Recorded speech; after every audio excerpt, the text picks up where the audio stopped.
pensiones. Salimos de una situación terrible en el año 2001, 2002, 2003, nos desendeudamos. El programa económico, dicen hasta los que lo critican, de que está sentado casi exclusivamente en el consumo, que hay poca inversión. El mismo ministro de Economía, Kicillof, en diálogo con, en uno de los últimos programas, en diálogo con la televisión, señala que estuvo en el discurso de Néstor Kirchner en su asunción en el año 2003, de que no iba a pretender primero crecer para después distribuir, sino que iba a intentar distribuir para poder crecer. Escúchalo. ¿Sabes quién lo dijo con toda claridad y mejor que yo? Lo dijo Néstor Kirchner el 25 de mayo de 2003. En ese extraordinario discurso de Asunción, que tengo que confesar ahora que esa parte del discurso la usé en montones de cursos de teoría económica. Montones leía esa parte. Mirá lo que nos venimos a enterar ahora. Del discurso de Néstor, en mis cursos habrá algún alumno por acá que podrá atestiguar que yo lo leía en mis cursos de historia del pensamiento económico y de macroeconomía superior. Decía, miren esto. Y lo que decía el tipo, para que lo entienda todo el mundo, es que había que ser al revés. Primero había que distribuir, porque solo así íbamos a poder crecer. Entonces explicó algo que después Cristina repitió muchas veces, yo me paso, pero yo creo que la forma más clara, más sintética y además tiene ese momento fundacional que le da una magia adicional, es como lo dijo Néstor, que él decía, bueno, lo que vamos a hacer es volver a fortalecer nuestro mercado interno. Entonces, con ese mercado interno vamos a generar demanda, con esa demanda va a haber alguien que quiera vender, claro, y va a producir. Fíjense que es estrictamente al revés. Eso es Keynes. No es, pero claro, es que no es crecer para distribuir, sino distribuir para crecer. Porque esa política es la que se llevó adelante en la Argentina cuando, para desgracia y para queja permanente de ese sector de economistas y los políticos que lo rodean, porque muchas veces, Keynes decía, siempre atrás de un hombre práctico se esconden las ideas de algún economista muerto. Y dice, los hombres prácticos que en general, ¿no?, a menudo dicen no tener ninguna influencia, en realidad hay algún economista muerto que ya la pensó, dice Keynes. Él hablaba de la ortodoxia de su época. Y esto mismo, quiero decir, es lo que dice Néstor, dice, vamos a ponerle plata a la gente. Y eso que parece una política social, eso que parece, dicen ellos, populismo, clientelismo, es en realidad la más sana y la más efectiva y la única, diría yo, política de crecimiento. Porque cuando vos ponés 3 millones de nuevos jubilados, 3,6 millones de asignaciones universales por hijo, 800.000 planes progresar, 200.000 viviendas con el procrear, lo que estás haciendo es generando alguien que satisface una necesidad, pero que la plata no se la queda, sino que la pasa. ¿Y la pasa dónde? Al mercado interno. Entonces también hay una empresa que recibe ese dinero y también un empresario que contrata a un trabajador y que le paga un salario.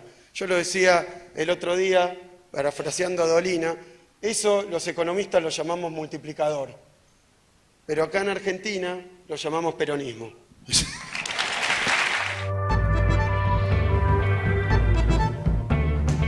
¿Asentado en el consumo?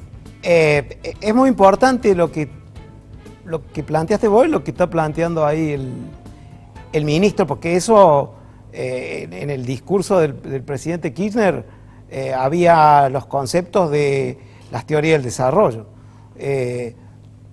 Ningún país desarrollado del mundo se desarrolló sin equidad distributiva. Esto es básico en la economía capitalista, estoy hablando, ¿no? Ningún país desarrollado del mundo se desarrolló con equidad distributiva, como son los países escandinavos, Suecia, Noruega, todo, pero tienen cargas tributarias que en algún momento llegaron a 75% y tasas marginales superiores al impuesto a la renta que llegaron al 90%. Yo siempre le digo a mis alumnos que en la década del 70 a las tasas marginales eran casi el 90%. Y los dos contribuyentes más importantes de Suecia eran la Volvo y segundo el grupo ABA. cantando chiquitita, tenían que el 90% de sus ingresos quedaban para el Estado. Por eso la calidad de vida, por eso la equidad distributiva, que es un tema pendiente en Argentina. La reforma tributaria es un tema pendiente. Y otra cosa muy importante que dijiste vos, el tema de la inversión. Es cierto que es baja, cuando dijo Frigerio, Sí. es baja, y también es baja la participación del sector manufacturero. La inversión volvió al 17% después de haber estado en 24%, pero ¿sabés cuál es el motor de la inversión? El Estado. El gasto de capital del Estado crece a tasas superiores del 40%. ¿Y eso qué nos ha generado? Un deterioro fiscal. Nosotros estamos ahora con déficit primario y déficit financiero en el sector público. En el sector externo tenemos superávit comercial, pero déficit en la cuenta corriente. Y estos son alertas, llamada de atención. Por eso, una forma de que una política económica sea sustentable, es decir, que se mantenga en el tiempo, porque nosotros hemos tenido desaceleraciones, no recesiones, como se hablaba el año pasado. El año pasado iba a ser un año de estancanflación, decían los ortodoxos. Sí, señor. Sin embargo, el Producto Bruto, poquito, pero creció. El año anterior también, es decir, no tenemos tasas negativas del 2003 a esta parte. Entonces, y son muy importantes, por eso la recaudación crece permanentemente. Si no, no La habría recaudación, récord. ¿cómo explica uno que la recaudación, si está todo tan mal, todo tan para abajo, crece un 37% la de julio, respecto a igual periodo del año anterior? Y es justamente eso, la motorización del consumo, pero un tema pendiente es el de la inversión. Es el de la inversión. El de la inversión. Y esto tiene que ser las hadas de la inversión del sector privado. Krugman le llama, ¿no? Dice que hacen todo para las hadas de la inversión y después el sector privado no invierte. No invierte.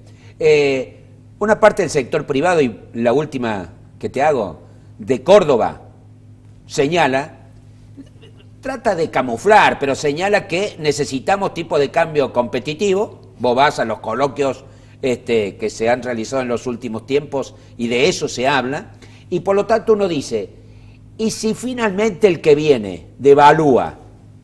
¿Qué le va a pasar al gobierno de la provincia de Córdoba que tiene endeudado en dólares? No sé, hasta la cafetería que atiende al gobernador. Primero, esto de los coloquios, ¿no? Es importante. Bueno, esto de carácter coloquial no necesita de mucho sustento ni estadístico ni empírico, pero que se dice en forma discursiva. El tipo de cambio no es competitivo. ¿Para quién? ¿Por qué? Porque si usted me pregunta, para mí es demasiado competitivo, porque mi ingreso es en pesos. Si yo le pregunto a un exportador o un productor agropecuario, te va a decir, no es competitivo. Y hay sectores industriales que son terriblemente, no pueden exportar, más con la situación monetaria que se está planteando en la actualidad. Pero para eso también hay que acompañar a la competitividad mediante el sector financiero, mediante la asistencia técnica, los organismos de investigación, también lo que decía Frigerio, ¿no? Ahora bien, una devaluación, para los que piden una devaluación, al primero que le pegaría, digamos, sería finanzas públicas provinciales por su elevada proporción de deudas en dólares o atadas a dólares. Y en segundo aspecto, porque desinflaría el consumo y esto haría caer fuertemente la recaudación, que tanto Córdoba como Buenos Aires está concentrada en más de un 80% en el impuesto sobre los ingresos brutos, que es un impuesto a los consumos. Entonces, esto generaría un deterioro adicional al ya deteriorada cuestión fiscal de la provincia. Y también de la nación, ¿no? Porque la nación también tiene un deterioro, ha tenido un deterioro fiscal que en el corto plazo no es alarmante, pero sí es una señal. ¿Por qué? Porque en la medida que el gasto público se comporte en contracíclica, es decir, en forma contracíclica, es decir, ahora que todo va para abajo y los precios de los productos básicos nos pegan muy fuerte, el Estado más gasta y más invierte. ¿Para qué? Para evitar la caída. La ortodoxia siempre que dice, gastás cuando tenés, no gastás cuando no tenés, es decir, siguiendo el ciclo económico. Me parece muy importante el carácter contracíclico que han tenido la política fiscal de Argentina, pero se tendrá que revisar en el mediano plazo. Gracias, José María. Gracias a ustedes, un gusto. Ya regresamos evaluando qué pasó el domingo con un politólogo que nos va a acompañar y reflexionar con nosotros. Resultado de la elección y lo que viene. Ya volvemos.